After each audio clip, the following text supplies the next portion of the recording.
Assalamualaikum warahmatullahi wabarakatuh. Nama saya Mistiawan, NPM 411 821 911 838. Di sini saya akan memenuhi tugas UAS dari Bapak Didin Abidin selaku dosen mata kuliah Sosiologi Olahraga. Baik, di sini saya akan membahas tentang pengertian sosiologi dan olahraga. Pada dasarnya, yang pertama, pengertian sosiologi. Pada dasarnya, ilmu sosiologi terlahir dari kesadaran bahwa adanya bidang kehidupan manusia yang belum terkaji atau belum dikaji oleh ilmu-ilmu pengetahuan yang telah ada, yaitu contohnya kajian tentang kelompok sosial. Maka muncullah ilmu sosiologi ini. Baik secara etimologis, kata sosiologi berasal dari bahasa Latin, yaitu sosius dan logos dari bahasa Yunani. Sosius artinya kawan dan logos artinya itu kata atau bicara atau berbicara. Jadi sosiologi adalah berbicara mengenai masyarakat. Para ahli kemudian mencoba memberi definisi, walaupun pada intinya definisi itu saling berkaitan, nggak beda jauh. Contoh, ini pendapat dari Rauchak dan Warren dalam Fritz Damaik tahun 2010 halaman 2. Beliau mengatakan sosiologi merupakan ilmu yang mempelajari hubungan antara manusia dalam kelompok-kelompok. Itu pendapat dari Rauchak dan Warren. Yang kedua, pendapat dari Adam Nasution dalam Abdul Shani tahun 1995 halaman 35. Beliau mengatakan sosiologi adalah ilmu pengetahuan kemasyarakatan, mempelajari kehidupan bersama manusia dengan sesama, yaitu kehidupan sosial atau pergaulan hidup. Dengan melihat definisi tentang sosiologi di atas yang tadi saya bacakan, ada dua ya. Yang pertama ada Rauchak dan Warren, dan Adam Nasution yang kedua. Itu menurut pendapat beliau tentang sosiologi. Jadi maka dapat disimpulkan bahwa sosiologi adalah ilmu yang mempelajari hubungan antara individu dengan individu, individu dengan masyarakat, dan masyarakat dengan masyarakat. Jadi pada intinya itu manusia sebagai makhluk sosial tidak pernah jauh dengan yang namanya hubungan sosial, karena bagaimanapun juga hubungan tersebut mempengaruhi perilaku orang-orang. Ketika kita berada di lingkungan yang baik, maka ya paling tidak kita akan ke pergaulan yang baik-baik. Sebaliknya, apabila kita ke pergaulan yang notabene masyarakatnya itu kurang atau kurang baik, maka ya dapat dipastikan kemungkinan besar dia akan mengikuti apa yang ada di masyarakat tersebut. Baik, itu pengertian dari sosiologi. Lanjut, yang kedua ada pengertian olahraganya. Pengertian olahraga ini saya mengambil dari Supandi dan Kemal Johana tahun 1990 halaman 15. Beliau mengemukakan pengertian olahraga menurut kata asalnya. Olahraga dan sport dikenal di Inggris pada abad 18 sebagai kata field sport.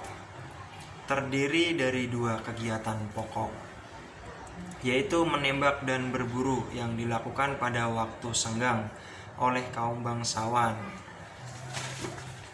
Berikutnya, menurut Harsono dalam Supandi dan Kemal Johana, sama ya, tapi beda halaman. Ini di halaman 17. Beliau mengartikan olahraga adalah aktivitas otot besar yang menggunakan energi tertentu untuk meningkatkan kualitas hidup. Baik, yang ketiga ada Koni dalam Supandi Kemal Johana, halaman 20, tahunnya sama, 1990. Koni mengartikan bahwa olahraga adalah setiap kegiatan jasmani yang dilandasi semangat perjuangan melawan diri sendiri, orang lain, atau unsur alam yang jika dipertandingkan harus dilaksanakan secara kesatria. Ini menurut Koni. Oke. Jadi kegiatan olahraga sekarang ini bukan hanya sekedar suatu gerakan badan, namun telah memiliki multi atau banyak tujuan. Hal ini tergantung dari pelaksanaannya, bisa saja bertujuan untuk individu, untuk kelompok, lembaga, atau organisasi lainnya. Setelah saya membacakan tadi atau mengamati uraian di atas tentang definisi sosiologi dan olahraga, maka kini saya dapat gambaran bahwa kedua ilmu tersebut begitu luas dan kompleks cakupan dan kajiannya, sehingga berbagai definisi itu muncul tergantung sudut pandang para ahli yang mendefinisikannya. Namun bisa diartikan juga secara makro ya, bahwa ilmu sosiologi adalah suatu ilmu yang mengkaji tentang kehidupan masyarakat, sedangkan ilmu olahraga adalah penekanan kajian pada kegiatan olahraga atau kegiatan fisik. Baik, itu penjelasan dari sosiologi dan olahraga. Berikutnya ke kegiatan pembelajaran kedua, yaitu ilmu keolahragaan sebagai interdisiplin ilmu.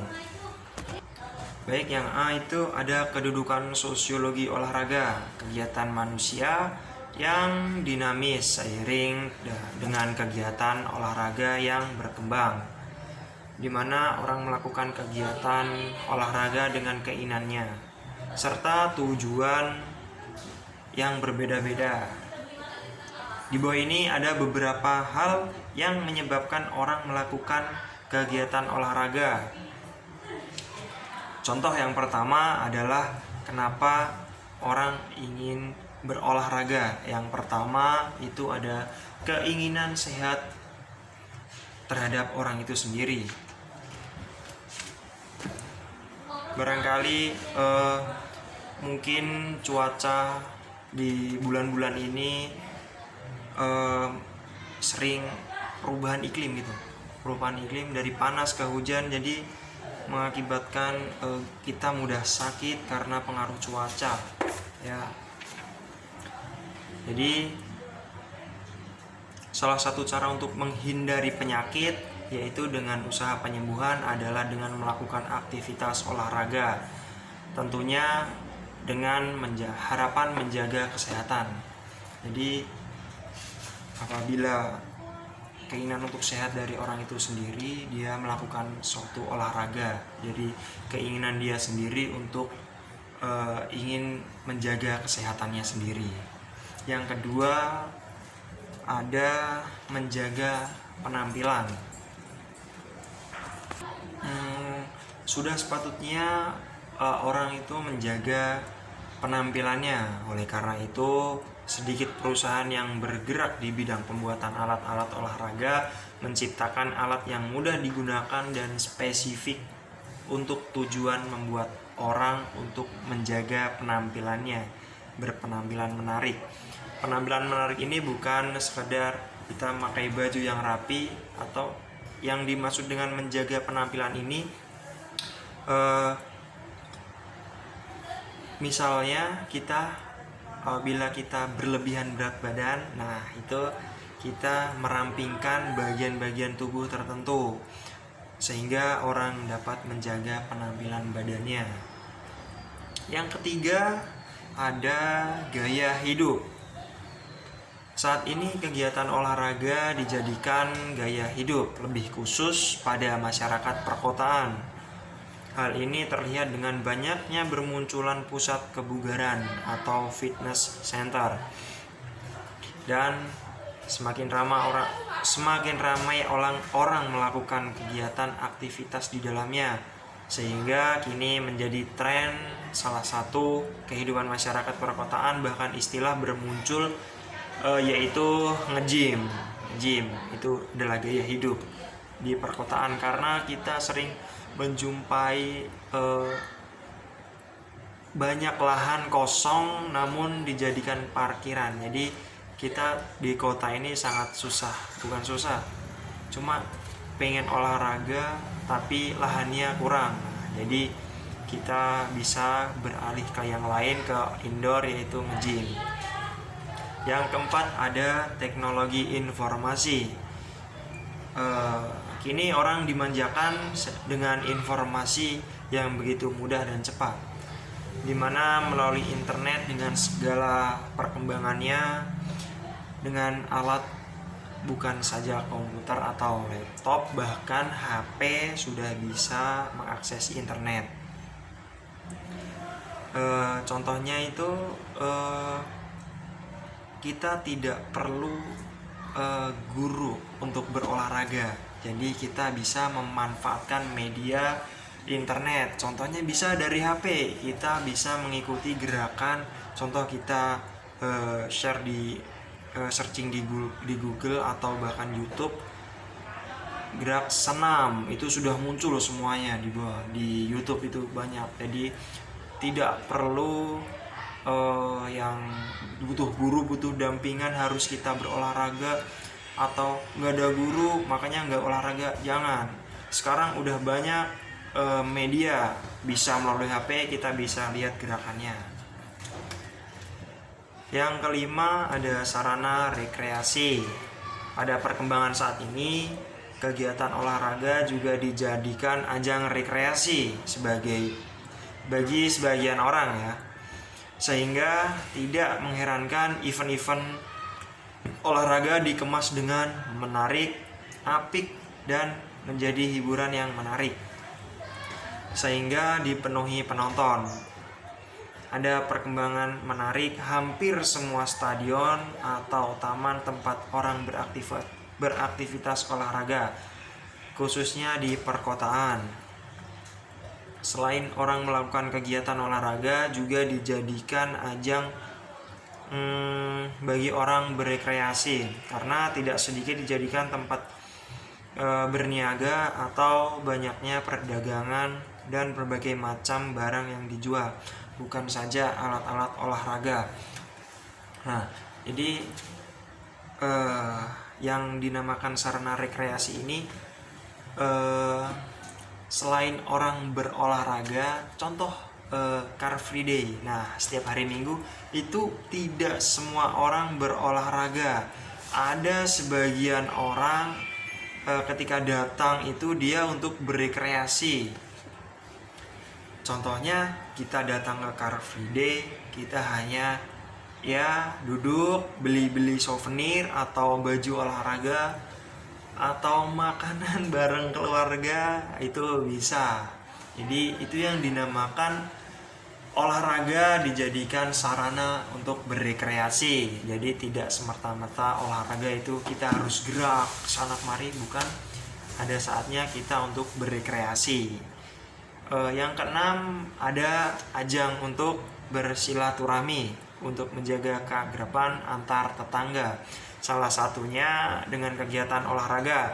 Contoh nih, misalnya bulu tangkis yang biasanya dilakukan pada malam hari selepas bekerja seharian, sehingga selain untuk sekedar ngobrol-ngobrol yang meningkatkan keakraban antar tetangga, bahkan tidak sedikit tingkat RT memiliki lapangan bulu tangkis. Nah, jadi olahraga ini bisa dijadikan sarana untuk bersilaturahmi.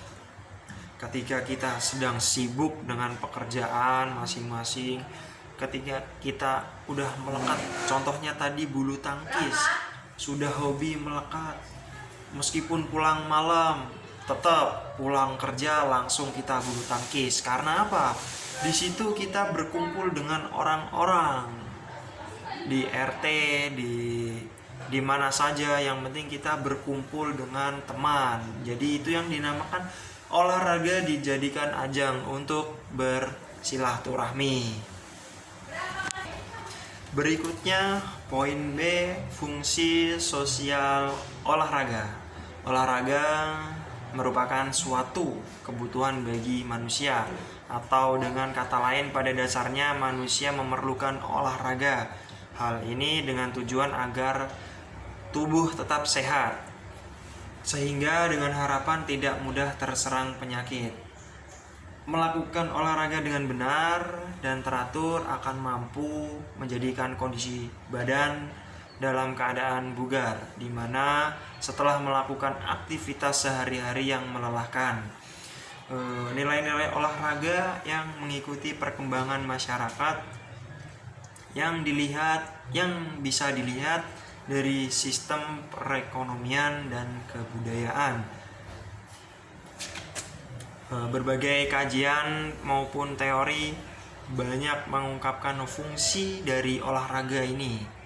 Pada penjelasan di bawah ini, penjelasan yang akan saya bacakan ini menguraikan apa yang diungkapkan oleh Supandi dan Kemal Johana dalam bukunya tahun 1990 pada halaman 47 sampai 48. Yang pertama, beliau mengungkapkan ajang ungkapan dan penyampaian atau transmisi nilai sosial, kepercayaan dan ideologi melalui konfigurasi kelembagaan olahraga. Nilai-nilai seperti kerjasama, persaingan, kekeluargaan, disiplin diri, patuh, dan berkelompok.